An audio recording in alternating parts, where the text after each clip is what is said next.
Want to use Apple Cash in Canada? Let's untangle why it's a bit of a puzzle and what your options are. First things first, Apple Cash isn't officially available in Canada. That means within the wallet app you won't find an Apple Cash card to set up and use for sending or receiving money. Apple restricts where Apple Cash can be used based on regulations right now. Only the US can use Apple Cash fully. So what if you have friends or family in the US and want to easily exchange funds?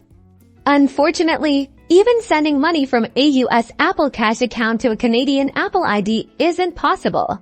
Don't worry, there are alternative solutions. Apps like PayPal and Wise are popular for sending money internationally and within Canada and offer similar convenience. Though with varying fees, be sure to research which has the lowest to get the best rate.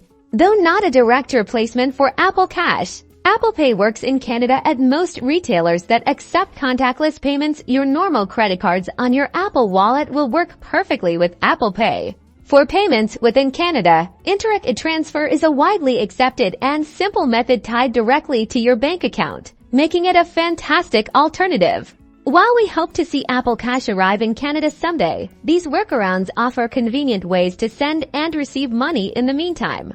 Do not forget to like this video and subscribe to the channel for more Apple tips. Let us know in the comments which service you prefer for transferring money here in Canada.